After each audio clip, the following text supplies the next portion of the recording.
किस्से अनसुने the horror experience.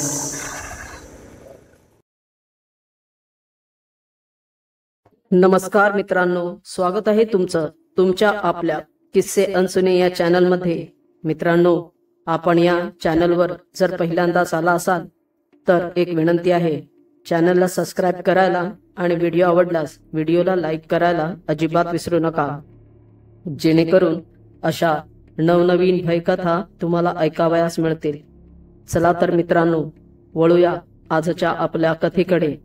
आपल्या आजच्या कथेचं नाव आहे झपाटलेलं बेट।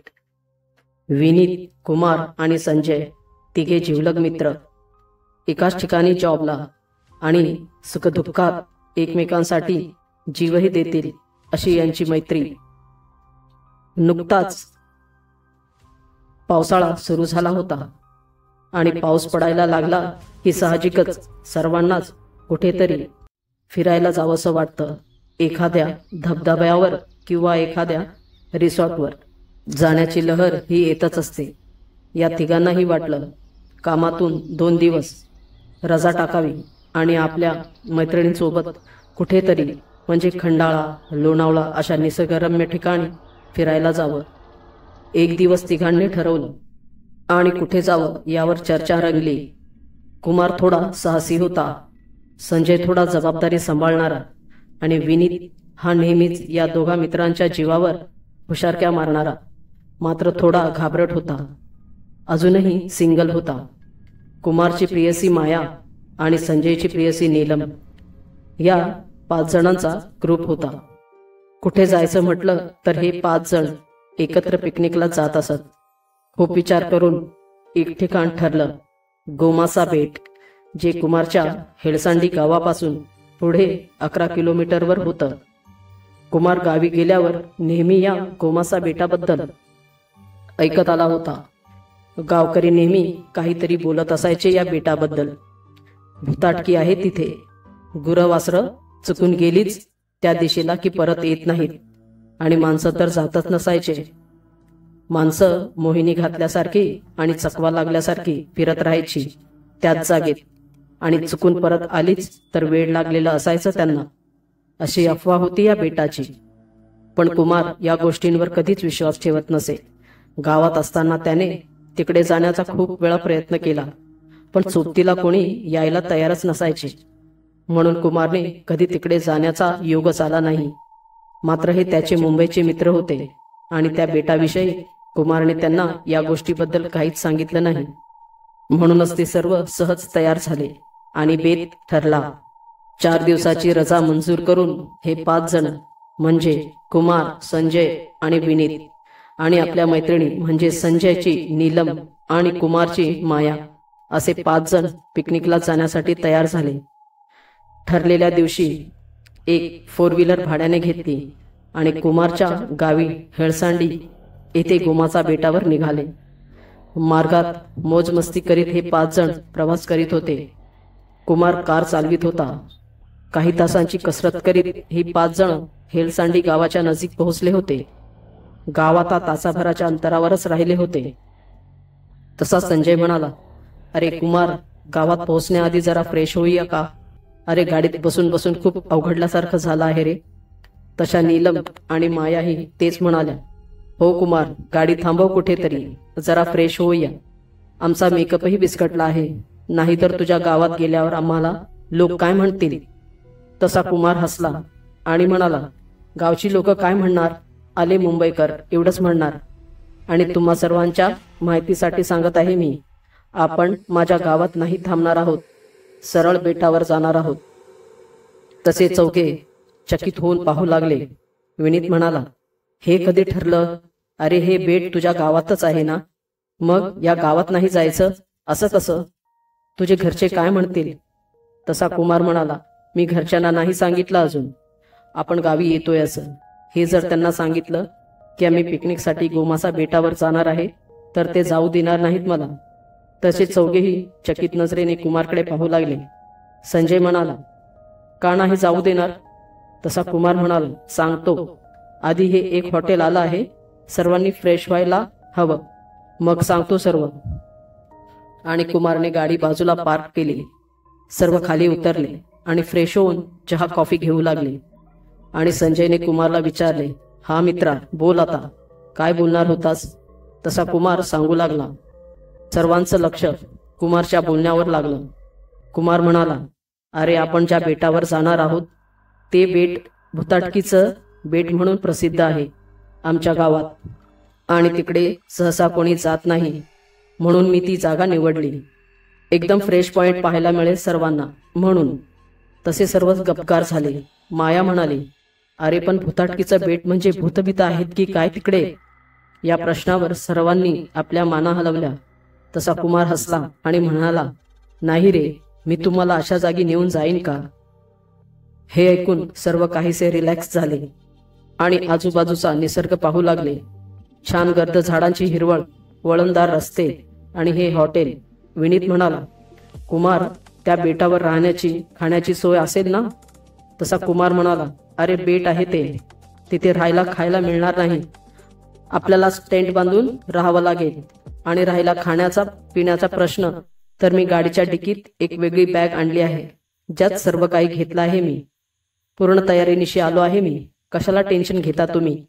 तसा विनीत टरकला आणि म्हणाला, काय, टेंटमध्ये राहायचं आणि स्वतःच करून खायचं? अरे कुमार, कोणत्या जंगलात नेत आहेस? नीलम मायाही घाबरल्या. संजय म्हणाला, कुमार यार, तू धक्क्यावर धक्के देत आहेस. नेमकं काय म्हणायचं आहे तुला? ते ठिकाण ठीक आहे ना?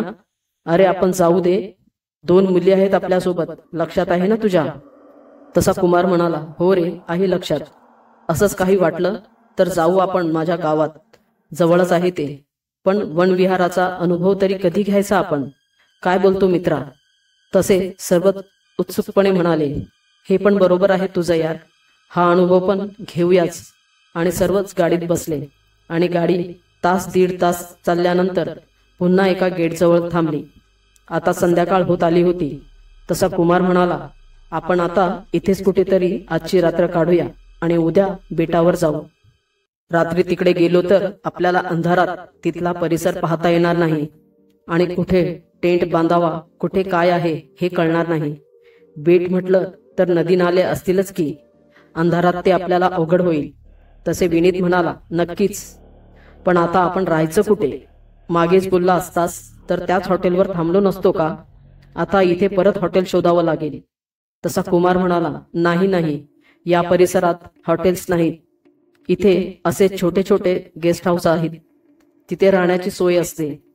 चला या गेटमधून आत जाऊ, पाहू. हे एक गेस्ट हाऊसच दिसतं आहे. आणि सर्व गेटच्या आत शिरले. गेट काहीसा विचित्र आवाज करीत उघडला गेला.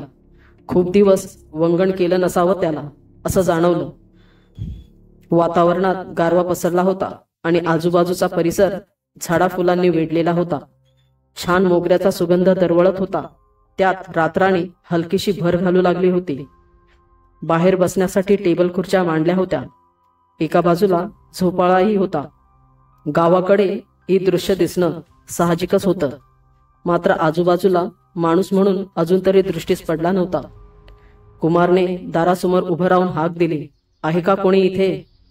आतून एक आवाज ऐकू आला, आलो आलो. आणि काही वेळातच एक नोकरगडी बाहेर आला आणि हसतच म्हणाला, बोलाजी, मी श्याम, काय सेवा करू साहेब? तसा कुमार म्हणाला, आम्हाला आज रात्रीसाठी खोली हवी आहे. तसा शामू म्हणाला, मिळेल की. बाकी किती जण आहेत ती? कुमार म्हणाला, 5 जण आहोत, 2 खोल्या हव्यात. बरं, आलोच, सांगतो मालकासनी. तवर बसा बाहेर, आलोच मी, म्हणून तो गेला. ही 5 जण बाहेर मांडलेल्या खुर्च्यांवर बसले.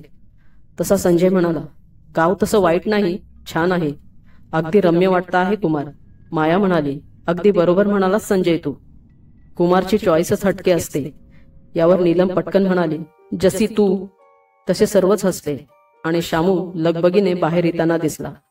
तसे सर्व त्याच्याकडे गेले.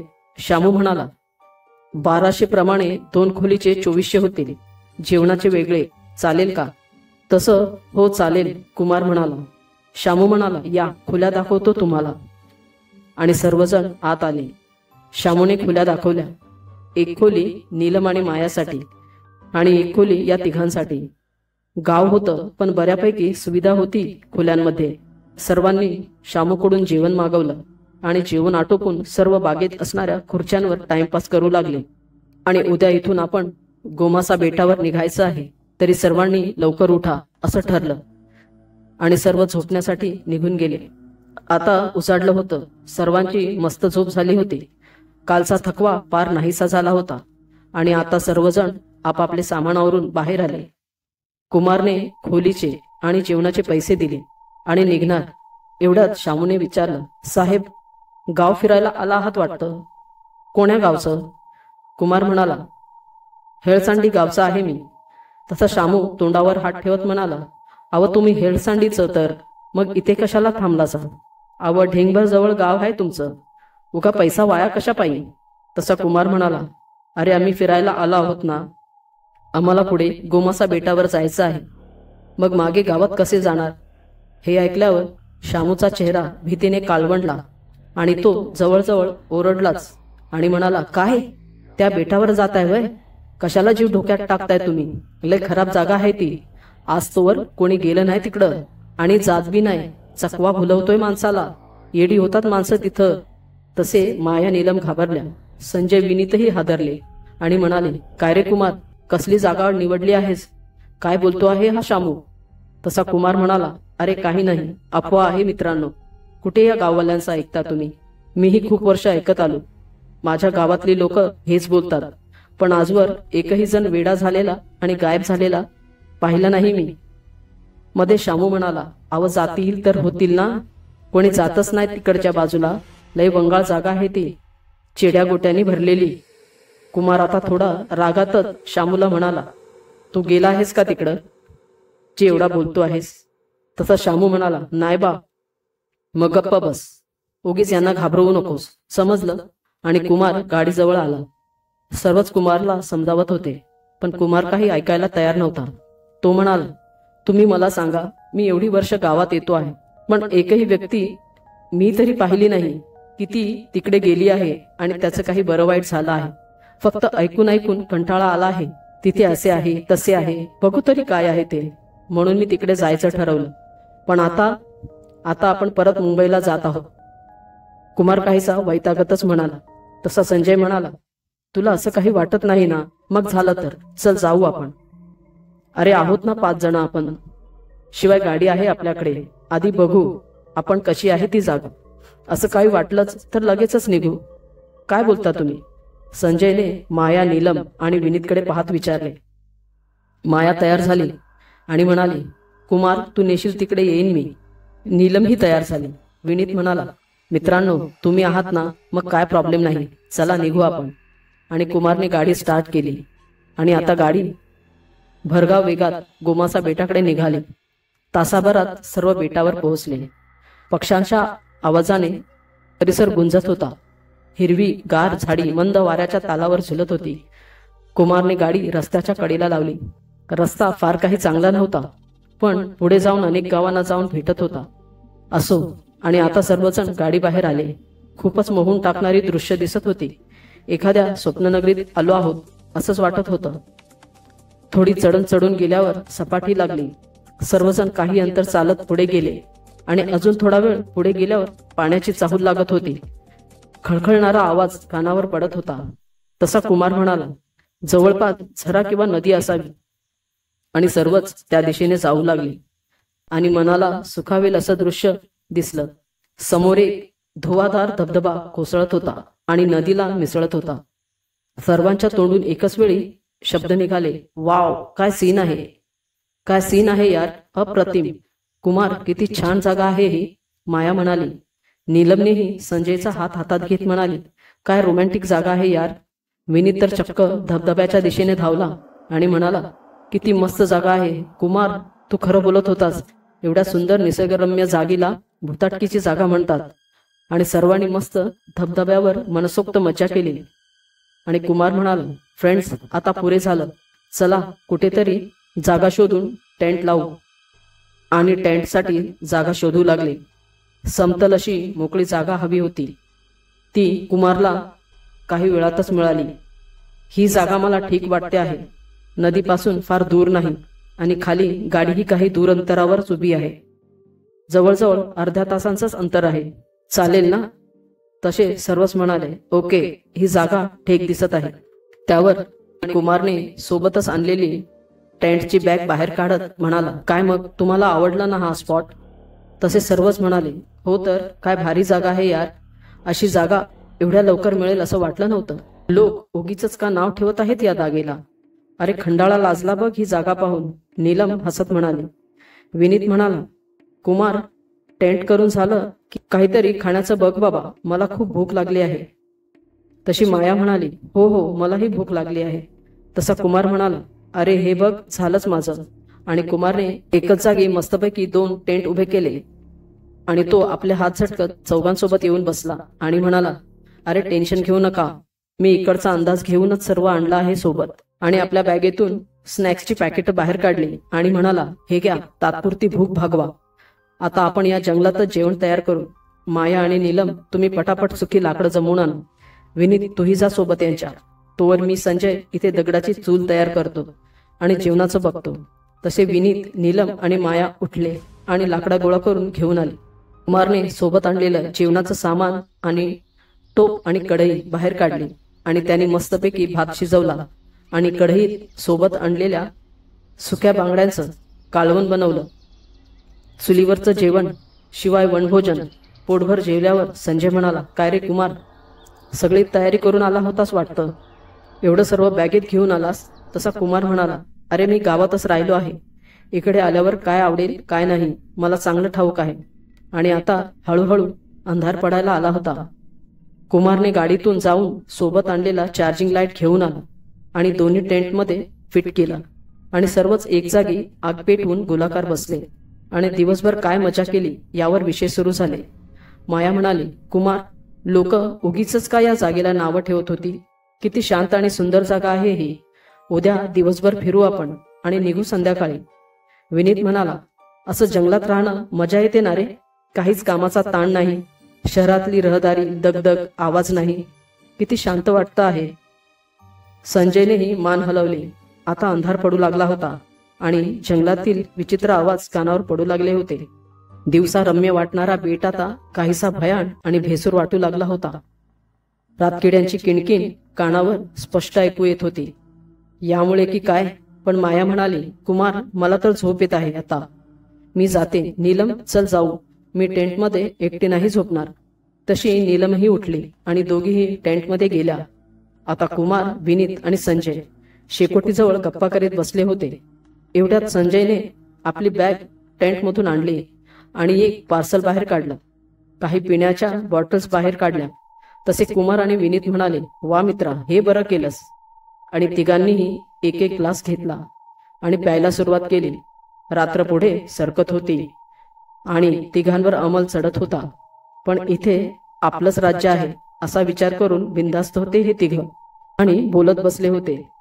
एवढ्यात शेजारच्या धाडीतून कसलीशी हालचाल जाणवली. तसा विनीत काहीसा दचकला. घाबरट असतो आणि त्याच्या तोंडून ओरडा निघाला आणि एक शिवी देखील. एवढ्यात कुमार म्हणाला, अरे शांत राहा, एखादं जनावर असेल. तसा संजय म्हणाला, कुमार, मला वाटतं आपण आता आत जाऊयात, रात्र खूप झाली आहे. तसे तिघही टेंटमध्ये आले. कुमारने टेंटची जीप लावून घेतली आणि लाईट बंद केला. रानातला किणकिण आवाज खूपच भय उत्पन्न करणारा जाणवत होता. विनीतला खूप भीती वाटू लागली होती. तसं तो संजयला म्हणाला देखील, अरे संजय, मला आल्यापासून काही वाटलं नव्हतं, पण आता रात्र झाली आणि असं वाटतंय आपण इथे येऊन चूक तर नाही ना केली. संजय म्हणाला, झोप शांत, असं काही नाही. आणि संजय झोपला. कुमारही पडल्या पडल्या झोपला. विनीतला मात्र झोप येत नव्हती. का कोणास ठाऊक, त्याला राहून राहून वाटत होतं आजूबाजूला नक्कीच कोणीतरी आहे जे आपल्याला पाहत आहे आणि आपल्यावर लक्ष ठेवत आहे. तो झोपण्याचा प्रयत्न करू लागला. त्याने डोळे मिटलेच होते. एवढ्यात विनीतच्या कानावर एक हाक ऐकू आली, विनीत, ए विनीत, बाहेर ये जरा, मला तुझ्याशी बोलायचे आहे. विनीत खडबडून जागा झाला आणि उठून बसला. या इथे आपल्याला कोण हाक मारित असावं. उरात भीती दाटून आली होती विनीतच्या. त्याने संजयला हलवून जागा करण्याचा प्रयत्न केला, पण संजय काही उठला नाही. मात्र तरीही घाबरत घाबरत का होईना धीर करून विनीत म्हणाला, कोण कोण आहे? बाहेरून आवाज आला, अरे मी माया. तसा विनीतला जरा धीर आला आणि त्याने टेंटची जीप उघडली आणि बाहेर आला. पण बाहेर माया नव्हती. फक्त अंधार आवासून उभा होता आणि रानातली भयानक किणकिण मनात धडकी भरवत होती. विनीतने माया माया म्हणून हाक मारली, पण बाहेर कोणीच नव्हते. त्याने माया आणि नीलमच्या टेंटकडे पाहिलं, पण काहीच हालचाल नव्हती. त्या शांत झोपल्या होत्या. तसा विनीत घाबरला आणि इकडे तिकडे पाहू लागला. मध्येच कुठेतरी घुबड घुतकार टाकीत होतं. चित्रविचित्र आवाज कानावर पडत होते. या बेटावर मगाशी पेटवलेली शेकोटी अद्याप जळत होती. विनीतने पाहिलं आणि तो पुन्हा टेंटमध्ये जाण्यासाठी वळला. मात्र तो थांबला. भीतीने त्याचे डोळे मोठे झाले आणि पुन्हा त्याने वळून शेकोटीकडे पाहिले. तिथे कोणीतरी बसलं होतं. काळी आकृती जाणवत होती.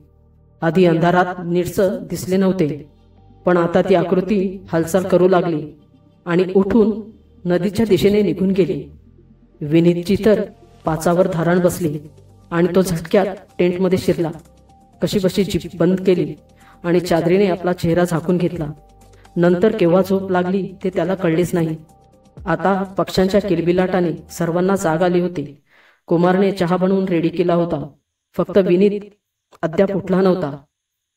खूप वेळ हाक मारून देखील विनीत का उठला नाही, म्हणून कुमार त्याला उठवण्यासाठी म्हणून टेंटमध्ये शिरला आणि विन्या उठ रे, अरे उजाडला आहे. पण विनीत काही उठायला तयार नव्हता. कुमारने त्याला हात लावला तेव्हा जाणवलं विनीतला दरदरून ताप भरला होता. तसे कुमारने संजयला हाक मारले आणि म्हणाला, अरे याला ताप भरला आहे. माया नीलम ही तेथे आल्या. नीलम म्हणाली, हे काय, हे अचानक काय झालं? थांब, माझ्याकडे काही टॅबलेट्स आहेत. पिकनिकला जायचं असेल तर मी सोबत ठेवते. कुमार म्हणाला, काल धबधब्यावर जास्त हात एन्जॉय करीत होता. खूप भिजला होता ना कदाचित, त्यामुळेच. आणि त्यावर रात्री जरा जास्तच घेतली याने. आता याची सेवा करत बसावं लागेल. यार कसं होईल, याला इथे एकट्याला ठेवून कसं फिरता येईल? माया म्हणाली, त्याला उठवा. आपण काही खायला देऊन टॅबलेट्स दिल्यावर बरं वाटेल त्याला. आणि संजय आणि कुमारने आधार देत विनीतला उठवून बसवलं. विनीत कणत होता. त्याला खायला देऊन औषध दिलं आणि पुन्हा झोपावलं आणि त्याला सांगितलं, आम्ही फ्रेश होऊन येतो नदीवरून. आणि चौघही नदीवर अंघोळ करण्यासाठी निघून गेले. तासाभराने अंघोळ उरकून चौघजण पुन्हा टेंटवर पोहोचले आणि कुमार पुन्हा विनीतला पाहावं बरं वाटतं का म्हणून त्याच्या जवळ गेला. पण तो चक्रावला, कारण विनीत टेंटमध्ये नव्हता. तसं कुमारने सर्वांना हाक मारली, अरे संजय, विनीत कुठे गेला? इथे नाही दिसत. संजयही घाबरला, अरे हा कुठे गायब झाला? कुठं गेला असेल? आपण अजून बेटावर नीट फिरलोही नाही. कुठे काय आहे ते पण ठाऊक नाही. एक गाडीजवळ जाणारा रस्ता आणि एक नदीवर जाणारा रस्ता एवढंच माहित आहे आपल्याला. मग हा कुठे गेला? आपण नदीवरून आलो तिकडे तर हा दिसला नाही. आपण गाडीजवळ जाऊन पाहू. आणि सर्वजण गाडी उभी होती त्या दिशेने गेले. गाडीजवळ जाऊन पाहिले असता विनीत तिथेही नव्हता. पुन्हा सर्व घाबरले आणि विनीतला आवाज देऊ लागले, पण काहीच प्रतिसाद येत नव्हता. फक्त पक्ष्यांचा आवाज आणि मध्ये एखाद्या झुडपातून पक्ष्यांचा थवा झेपावत होता. आता मात्र सर्व चिंतेत पडले आणि शोधाशोध सुरू झाली. आता सूर्य माथ्यावर आला होता आणि या बेटावर चौघांना कोणा मनुष्याचा मागमूसही दिसत नव्हता ज्याला काही विचारावं. विनीतचा शोध घेता घेता चौघही जण एका ठिकाणी येऊन थांबले. कुमार एका दगडावर बसला. संजयही खाली बसला. नीलम, मायाही थकल्या होत्या. आता निर्जन अरण्यात विनीत अचानक नाहीसा झाला होता. ही गोष्ट जरा विचित्रच वाटत होती. संजय म्हणाला, कुमार आता काय करावे? त्याचा फोनही टेंटमध्येच आहे. शिवाय इथे रेंजही नाही. कसं शोधावं विनीतला? कुमार म्हणाला आणि कुमारने डोक्याला हात लावला. एवढ्यात समोरच्या असणाऱ्या झाडीतून काहीतरी हालचाल जाणवली. कोणीतरी बोलत त्यांच्याच दिशेने येत आहे असं वाटलं आणि चौघांची नजर त्या दिशेला वळली. आवाज जवळजवळ येत होता आणि चौघांच्या हृदयाची धडधड वाढली होती. कुमारने त्या दिशेनेच जाऊ आणि पाहू असा विचार केला आणि तो जागेवरून उठला. एवढ्यात समोर विनीत उभा होता. सोबत एक माणूस होता त्याच्या. घाणेरडे मलकट कपडे. पण त्याच्याकडे फारसं लक्ष न देता कुमार ओरडला, अरे कुठे गेला होतास? मूर्ख कुठला? आम्ही वेडे वाटतो का तुला? किती घाबरलो होतो माहित आहे तुला? काय गरज होती टेंट सोडून जायची? आपण जंगलात या बेटावर आहोत, माहीत आहे ना तुला? कोणत्या शहरात नाही. रागाच्या भरात एक शिवी देखील कुमारने हासडली. तसा संजय म्हणाला, कुमार शांत हो, आला आहे ना आता तो, जाऊ दे. विचार तरी कुठे गेला होता हा, आणि हा माणूस कोण आहे याच्यासोबत? तसा कुमार शांत झाला आणि विनीतला, कोण हा माणूस, आणि तुला तर ताप आला होता ना, बरं वाटत आहे का तुला आता? विनीत गायसा हसला आणि म्हणाला, हो मी बरा आहे.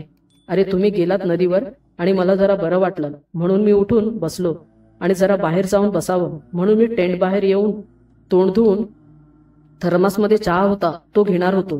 तेवढ्यात हा समोरून येताना दिसला. हा देखील एक वाटसरू आहे आणि रस्ता चुकला आहे. मलाही आश्चर्य वाटलं. कालपासून एकही मनुष्य आपल्याला या बेटावर दिसला नाही, आणि हा अचानक कोण समोर येत आहे म्हणून थांबलो, तर हा मला पाहताच धावतच माझ्या पुढे आला आणि रडू लागला आणि म्हणाला, खूप वेळ या बेटावर फिरतो आहे, पण बाहेर निघण्याचा मार्ग मला सापडत नाही. मी भुकेने व्याकुळ झालो आहे. मला जरा खायला मिळेल का?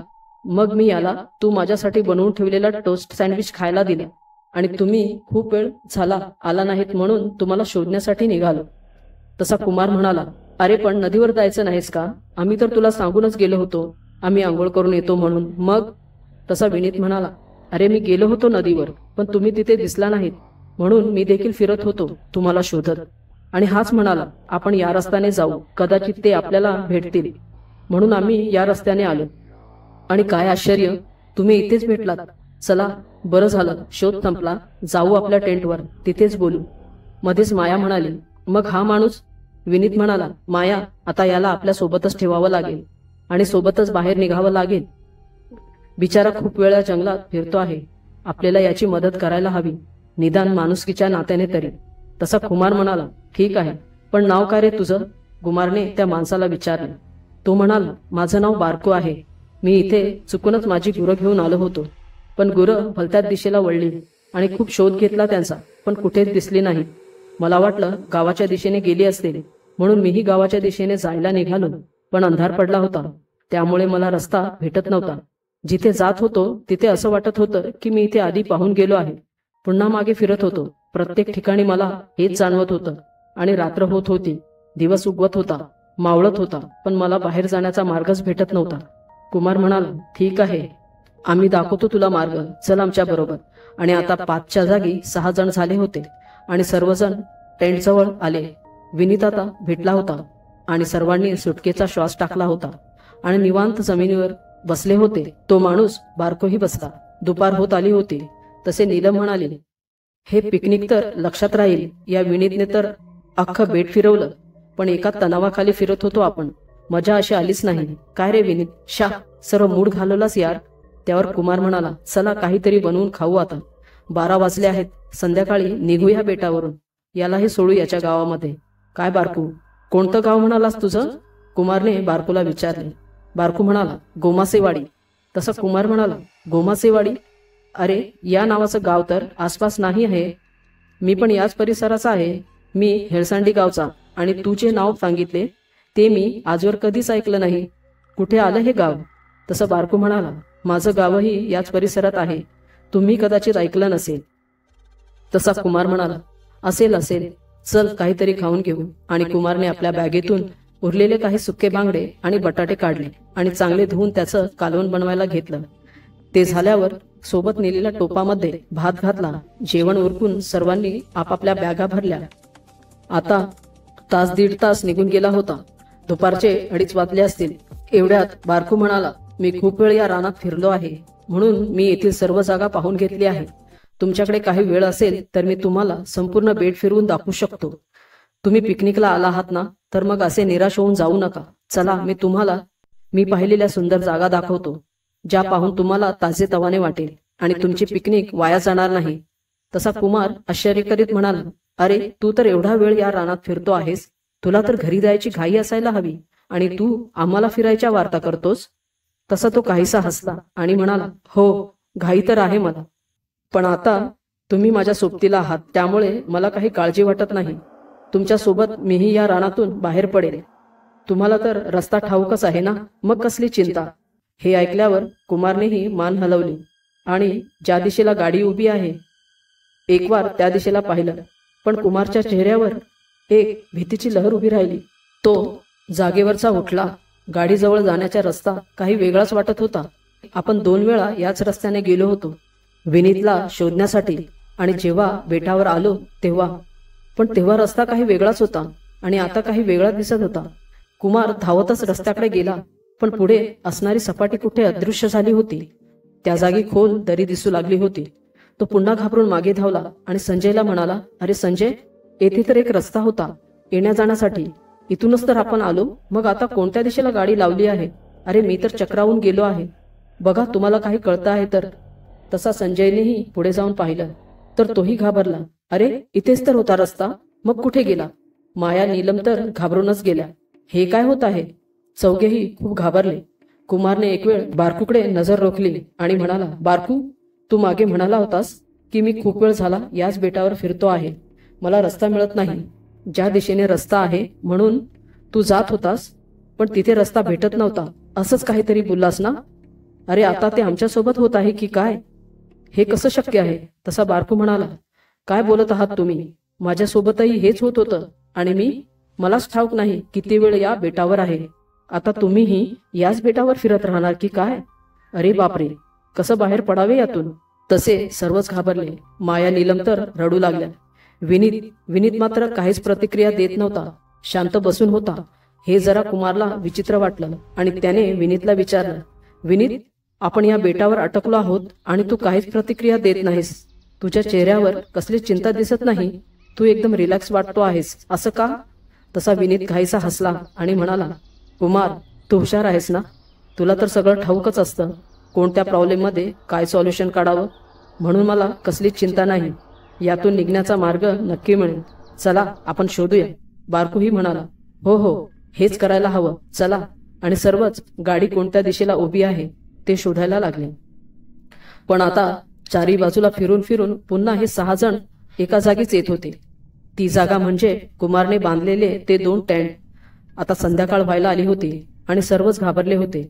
इतका वेळ झाला आपण मार्ग शोधतो आहे, पण आपल्याला रस्ता का भेटत नाही? चकवा लागल्याप्रमाणे काहीसं झालं आहे. काय करावे काही सुचत नव्हतं. आता काही वेळाने अंधारही पडणार होता. आज पुन्हा इथेच राहायची वेळ येते की काय, हा विचार सर्वांच्या मनात येऊन गेला आणि सर्वच हादरले होते. काय करावं, कसं बाहेर पडावं या बेटावरून? आता कुमारलाही गाववाल्यांच्या गोष्टी आठवू लागल्या. त्या बेटावर चकवा आहे, माणसं वेडी होतात किंवा गायब तरी होतात. त्या जागेत गेलेली माणसं पुन्हा परत येत नाहीत. तिकडे जायला नको. क्षणभर या गोष्टी आठवल्यावर कुमारलाही आता या बेटावर येऊन आपण चूक तर केली नाही ना असं वाटून गेलं. पण त्याने लगेच विचार डोक्यातून काढून टाकला आणि म्हणाला, नाही, थांबून चालणार नाही, चला आपण रस्ता शोधूया. यावर संजय म्हणाला, अरे कुमार, एवढा वेळ आपण प्रयत्न केला ना, पण आपल्याला रस्ता काही भेटला नाही. आता तर अंधार होत आला आहे, आता कसला रस्ता भेटेल? मी काय म्हणतो, आज इथेच थांबू. उद्या लवकर सकाळी उठून आपण रस्ता शोधू. कदाचित आपल्याला रस्ता भेटेल. पण कुमार आतून प्रचंड हल्ला होता. तो म्हणाला, नाही, आपापल्या टॉर्च काढा आणि चला इथून. आपण वेळ वाया घालवता कामा नये. सकाळपर्यंत बाहेर पडायलाच हवं. आणि तो चालू लागला. त्याच्या मागे माया, नीलम, संजय, विनीत आणि अगदी शेवटला बारकू असे हे 6 जण रस्ता शोधू लागले. रानातल्या वाटा काही निमुळत्या, काही पसरट होत्या. गर्द झाडी, पक्ष्यांचे चित्रविचित्र आवाज येत होते. आता अंधारून आलं होतं आणि रानातली किणकिण सुरू झाली होती आणि मनात धडकी भरवत होती. हे 6 जण त्या बेटावर मार्ग शोधत होते, पण मार्ग काही सापडण्याचा नाव घेत नव्हता आणि पुन्हा सर्व टेंट जवळच येऊन थांबले होते. हे पाहून तर आता कुमार हादरलाच होता आणि तो म्हणाला, मित्रांनो, आपण या बेटावर उगीच आलो. ऐकायला हवं होतं लोकांचं, पण नाही ऐकलं. खूप दिवस मी ऐकत आलो की हे बेट भुताटकीचं आहे, पण मी ती गोष्ट कधी मान्य केली नाही. आणि या बेटावर येण्याची माझी इच्छा एवढी प्रखर होती की माझ्या इच्छेसाठी मी तुम्हालाही इथे आणलं आणि सर्वांचे प्राण संकटात टाकले. याचा मला आता वाईट वाटत आहे. मला काही करून इथून बाहेर पडावंच लागेल. मात्र आता काय करायचं काही सुचत नाही. समोरच बसलेला बारकू थंडी लागल्यासारखा आपले हातपाय बांधून बसला होता. विनीतही त्याच्यासारखाच पोच देऊन बसला होता. हे पाहून संजय म्हणाला, तुम्ही असे का बसला आहात? अजून एवढा गारवा तर जाणवत नाही हवेत. कुमारनेही आता त्याच्याकडे पाहिलं, पण काहीच बोलला नाही, कारण तो प्रचंड निराश झाला होता आणि त्याच्या डोक्यात हेच फिरत होतं असे रस्ते अदृश्य कसे होऊ शकतात? काय आहे हे? कसं बाहेर पडणार आपण यातून? पुन्हा संजय विनीत जवळ गेला आणि म्हणाला, काय विनीत, तब्येत ठीक आहे ना तुझी? थंडी वाजत आहे का तुला? आणि त्याने विनीतच्या डोक्याला हात लावला. मात्र विनीतचं शरीर बर्फासारखं थंड जाणवलं संजयला. आणि संजयने हात मागे घेतला आणि म्हणाला, काय रे विनीत, एवढा थंड का पडला आहेस? अक्षरशः बर्फ जाणवला मला तुला हात लावताच. अरे, कालपर्यंत तापाने फणफणत होतास आणि आज बर्फासारखा थंड आहेस. काय हे? तसं कुमार पुढे सरसावला आणि त्याने विनीतच्या डोक्याला हात लावला. कुमारही चकित झाला. माणूस एवढा थंड पडू शकतो? एवढा थंड माणूस तर मेल्यावरच पडतो. आणि तो 2 पावलं मागे सरकला आणि संजयलाही मागे घेतलं. तो संजयकडे पाहत म्हणाला, संजय, हे कसं शक्य आहे? आणि त्याने एक नजर बारकूवर टाकली. बारकू हळुवारपणे काहीसा विचित्र हसत होता. ते पाहून कुमारच्या अंगात शिरशिरी येऊन गेली आणि तो घाबरला. पण धाडस करून त्याने बारकूच्याही डोक्याला स्पर्श केला आणि हात झटकत मागे सरकला. बारकूचं शरीरही थंडगार होतं. संजय आणि कुमार एकमेकांकडे पाहू लागले. कुमार म्हणाला, संजय, हा पण गार पडला आहे. तसे माया, संजय, नीलम आणि कुमार भीतीने एक जागी जमले आणि आपापले शरीर तपासून पाहू लागले. पण ते सर्व नॉर्मल होते आणि भयचकित नजरेने त्या दोघांकडे पाहू लागले. कुमार म्हणाला, काहीतरी गडबड आहे. आपण मगासपासून एवढे टेन्शनमध्ये या बेटावरून बाहेर पडण्याचा रस्ता शोधत आहोत, पण रस्ता सापडत नाही. पण हे दोघं असे बसले आहेत जसं काहीच झालं नाही. यांना याची काही चिंताच वाटत नाही. बारकूचं मी समजू शकतो, पण विनीत का असा बसला आहे? अगदी बारकूसारखाच वागतो आहे हा. नक्की विनीतच आहे ना हा? आणि त्याचं शरीर एवढं थंड का पडलं आहे? कुमार पूर्णपणे घाबरत म्हणाला, संजय, मी असं ऐकून आहे, प्रेत पिशाच खूप थंड असतात. त्यांचा स्पर्श बर्फासारखा असतो. काय करावे काही सुचत नाही आणि रस्ताही सापडत नाही. आपण अटकला आहोत. संजयही आता प्रचंड घाबरला होता. पण त्याने कुमारला सांगितलं, कुमार, विनीत तर विचित्र वागतो आहे, पण जर आपण घाबरलो तर नीलम आणि मायाही घाबरतील. त्यामुळे त्यांना आपण घाबरलो आहोत असं दाखवायला नको. आणि दोघं काहीसे हसतच म्हणाले, आजची रात्रही आपण इथेच काढू. सकाळी शोधू रस्ता. आणि चला, अंधार खूप झाला आहे. आता झोपू. सकाळ झाल्यावर पाहू काय करायचं ते. असं म्हणून कुमार आणि संजय आपल्या टेंटमध्ये शिरले. माया, नीलमही आपल्या टेंटमध्ये गेल्या. कुमारने एक वेळ विनीतलाही हाक मारली, विनीत, येतो आहेस ना आत? मात्र काहीच प्रतिसाद आला नाही. संजय आणि कुमार वाट पाहत होते विनीतची. मात्र विनीत काही आत आला नाही. बारकू आणि तो बाहेरच बसून होता. खूप वेळ झाला विनीत आत आला नाही की बाहेरही त्याची काही चाहूल लागत नाही. हे लक्षात आल्यावर कुमार आणि संजय बाहेर आले. पण बाहेर विनीत आणि बारकू त्यांना दिसलेच नाहीत. तसे पुन्हा कुमार घाबरला आणि संजयला म्हणाला, आता हे आणखी काय? संजय, विनीत परत कुठे गेला? आणि तो बारकूही कुठे दिसत नाही. चल, शोधावं लागेल. एवढ्या रात्री या जंगलात कुठे गेले असतील? चल, माया, नीलमला उठव. आपण विनीतला शोधायला जाऊ. आणि त्या दोघी इथेच एकट्या असतील तर हे काही बरं दिसणार नाही. उठव दोघींना, सोबत जाऊ. आणि संजयने नीलम आणि मायाला उठवले आणि सांगितले, विनीत पुन्हा कुठेतरी निघून गेला आहे त्या बारकू सोबत. तशा त्याही घाबरल्या आणि विनीतला रागाच्या भरात शिव्या घालत दोघी उठल्या आणि टेंट बाहेर आल्या. आता ही चौघं विनीतला, बारकूला शोधण्यासाठी या बेटावर फिरू लागली. रात्र भयान वाटत होती. रातकिड्यांची किणकिण भलतीच वाढत होती. चौघही दोघांना आवाज देत होते, विनीत, ए विनीत, बारकू, ए बारकू. पण कुठूनच प्रतिसाद येत नव्हता. फक्त रातकिड्यांचा आवाज आणि मध्येच कोल्हेकुई ऐकू येत होती. चौघांचंही डोकं जागेवर नव्हतं. काय करत आहेत हेच कळत नव्हतं. फक्त रानातील ती वाट वेड्यासारखे चालत होते चौघेजण. आणि कुमार चालता चालता मध्येच थांबला. पुढे एक मोकळी जागा दिसत होती. आग जळत होती. कुमार 2 पावलं मागे सरकला. हातानेच त्याने मागे असलेल्या संजय, माया, नीलम यांना थांबण्याचा इशारा केला. तसे तेही गपकन थांबले. कुमारने संजयला इशारा केला, पुढे बघ. तसा संजय हळूच डोकावून पुढे पाहू लागला.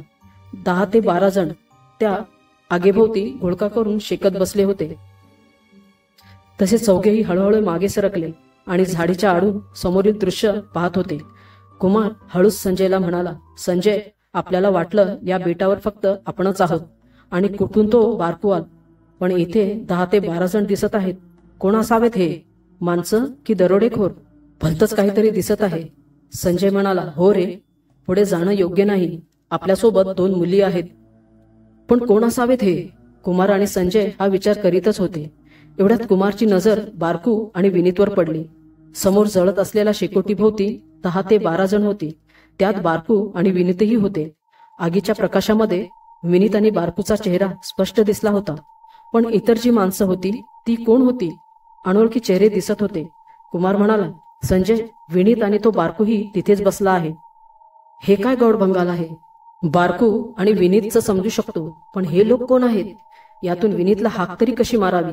हाक मारली तर सर्वच आपल्या दिशेने येतील. माया म्हणाली, पण विनीत आपला मित्र आहे. त्याला सोबत घेतल्याशिवाय आपण जाऊही शकत नाही. बारकूचं सोडा, त्याच्याशी आपलं घेणं देणं नाही, पण विनीत आपलाच आहे. आपल्याला त्याला न्यावंच लागेल. कुमार म्हणाला, हे तर खरंच आहे. आपली जबाबदारी आहे विनीत, त्याला तर न्यावंच लागेल. आणि कुमारने मागचा पुढचा विचार न करता विनीतला हाक मारली. विनीत, इकडे ये. चल टेंटवर. इथे काय करतो आहेस? ही हाक ऐकून विनीतने कुमारच्या दिशेने चेहरा वळवला आणि तिथे बसलेल्या इतर लोकांनीही कुमार, संजय, नीलम आणि माया यांच्याकडे वळून पाहिलं. एक क्षणच गेला असेल आणि या बेटावर किंचाळ्या ऐकू येऊ लागल्या. चित्र विचित्र आवाज कानावर येऊन आदळू लागले. एवढे भयंकर आवाज होते आणि समोर बसलेली सर्व मंडळी जोरजोरात खिदळू लागली. विनीतही जोरजोरात हसत होता आणि किंचाळत होता. आता या चौघांची पाचावर धारण बसले आणि हे चौघं तेथून पळत सुटले. जेवढे पळत होते तेवढे हे आवाज त्यांच्या पिछा करत होते. मागे कोण दिसत तर नव्हतं, पण हे आवाज भयानक होते. मेंदू फुटून बाहेर येतो की काय, एक वेळ असंच वाटत होतं. आणि हे चौघं भीतीच्या आकांताने वाट दिसेल तिकडे पळत होते. एक मात्र होतं, ज्या दिशेने कुमार आणि संजय पळत होते त्याच दिशेने माया आणि नीलमही धावत होत्या, पडत झडत होत्या. कशी तरी हे चौघं एक जागी थांबले. आता ते चित्रविचित्र आवाज, किंचाळ्यांचे आवाज मागे राहिले होते आणि वातावरण शांत पण तेवढंच भयान वाटत होतं. टॉर्च धावण्याच्या गडबडीत कुठेतरी हातातून निसटल्या होत्या. आता फक्त अंधार आणि अंधारच होता. आजूबाजूला काय आहे हे देखील स्पष्ट दिसत नव्हतं. एकमेकांचे हात हातात घेऊन चौघेही पायाखाली असलेल्या जमिनीला चाचपत तिथेच बसून राहिले आणि धावून धावून थकले होते चौघं. म्हणून की काय, शांत वातावरणात चौघांनाही त्यांच्याही नकळत कधी डोळा लागला कळलंच नाही. आता पक्ष्यांच्या किलबिलाटाने कुमारला जाग आली. त्यांनी संजयला हलवून उठवलं. माया, नीलमही जाग्या झाल्या. कुमार आजूबाजूला पाहू लागला. एका गावाच्या वेशीवर चौघं येऊन थांबले होते. आजूबाजूला गावकरी गोळा झाले होते आणि या चौघांकडे आश्चर्य करीत पाहत होते. आता चौघही जागेवरून उठले. तसं एक गावकऱ्याने विचारलं, तुम्ही इथे काय करत आहात आणि तुमची ही अवस्था कशी काय झाली आहे? कुमारने घडलेली सारी हकीकत गावकऱ्यांना सांगितली. गावकरी म्हणाले, तुम्हाला काय वेड लागला आहे का? काय गरज होती त्या बेटावर जाण्याची? भूत राहतात त्या बेटावर. भूताटकीचा बेट आहे तो. तिथे कोणीच जात नाही. नशीबवान आहात, वाचून आलात. तिथे गेलेला माणूस तिथेच फिरत राहतो आणि आलाच तर वेडा झालेला असतो तो माणूस. परवाच एक वेडा झालेला माणूस गावकऱ्यांना भेटला आहे. इथून डाव्या अंगाच्या रस्त्याला पडला होता. तापाने फणफणला होता. गावकऱ्यांना दिसला. गावकऱ्यांनी गावात नेला आहे उचलून. पर पार येडा झाला आहे. आपलं नावही तो सांगत नाही आणि गाडी उभीच आहे तिथं अजून त्याची. तसे हे चौघेही चपापले आणि म्हणाले, कुठे उभी आहे गाडी आणि कोण आहे तो माणूस? गावकरी म्हणाले, गावच्या दवाखान्यात दाखल केला आहे त्याला. तिथेच आहे तो. चला त्याची गाडी दाखवतो. आणि गावकरी या चौघांना डाव्या बाजूच्या रस्त्याने पुढे घेऊन गेले आणि काही अंतर चालून पुढे गेल्यावर पुढेच कुमारला आपली गाडी दिसली आणि तो आपले दोन्ही हात डोक्याला लावून खाली गुडघ्यावर बसला आणि जोरजोरात रडू लागला. संजय, माया आणि नीलम कुमारला धीर देऊ लागले आणि त्यांच्याही डोळ्यात अश्रू आले. या धक्क्यातून सावरल्यावर कुमारने गावकऱ्यांना विचारलं, कुठे आहे दवाखाना जिथे त्या माणसाला तुम्ही दाखल केला आहे? आम्हाला पाहायचं आहे. चला दाखवतो. आणि हे चौघं गावकऱ्यांच्या मागे चालू लागले. दवाखाना जवळ आला आणि चौघही आत गेले. गावकऱ्यांनी एका खाटेजवळ नेत म्हणाले, हा आहे बघा तो माणूस. विनीतच होता तो. विनीतला पाहून कुमारला पुन्हा रडू कोसळले आणि तो म्हणाला, मित्रा, माझ्यामुळेच घडलं हे सर्व. माफ कर मला. आणि विनीतच्या डोक्यावरून माईने हात फिरवत तो म्हणाला, चल आपल्या शहरात. बिचारा विनीत वेड्यासारखा पाहत होता आणि हसत होता. पुढे विनीतचा योग्य इलाज करण्यात आला. विनीत ठीकही झाला. पण कुमारने त्याला कधीच विचारले नाही की तुला गोमासा बेटावरून बाहेर पडण्याचा रस्ता कसा सापडला. मित्रांनो, कशी वाटली ही गोष्ट नक्की सांगा. व्हिडिओ आवडले असल्यास व्हिडिओला लाईक करायला आणि चॅनलला सबस्क्राईब करायला अजिबात विसरू नका. चला तर मित्रांनो, भेटूया पुढील व्हिडिओ अशाच एका नवीन भयकथेसह. तोपर्यंत नमस्कार.